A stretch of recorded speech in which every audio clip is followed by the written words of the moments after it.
côte atlantique. Un département ensoleillé au bord de la mer. Le port, les îles. Balade au bord de mer, tourisme et soleil. Fort Boyard.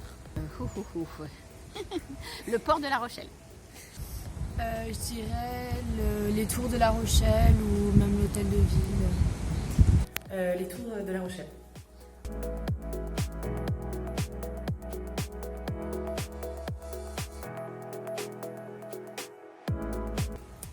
Une histoire familiale. Une jolie maison du 18e dans un village à La Jarne. Une maison avec du charme. Une magnifique architecture française. Oui, tous les Jarnais le considèrent vraiment en faisant partie du village, c'est très important. Oui, très important, il en fait partie. Il y a même toute une route historique des trésors de Saintonge qui regroupe une vingtaine de monuments dont il fait partie. Au même titre que les autres demeures historiques. Oui, car c'est un très beau château qui fait partie de l'histoire de la Jarne.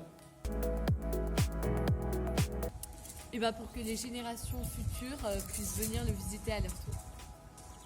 C'est quelque chose dont on hérite, donc on se doit un peu de le rénover ou du moins de le garder tel qu'il était.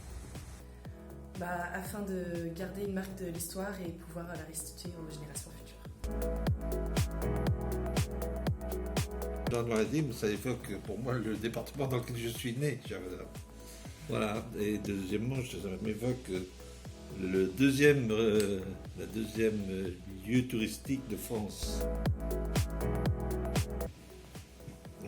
D'abord, je pense au mien parce que je suis dedans toute la journée. Et le premier patrimoine du département. Si on y va au niveau des châteaux, le premier c'est La Roche-Courbon.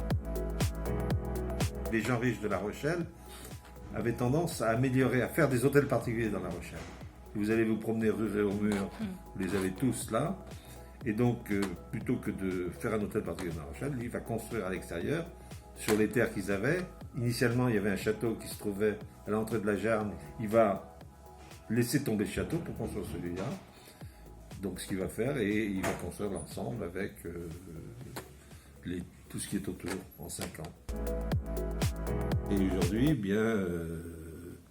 il y a 3500 personnes, un peu plus même, qui rentrent dedans tous les étés pour venir le voir et pour faire visiter. Et on a inscrit dans la route des trésors de Saintonge, comme je vous le dis.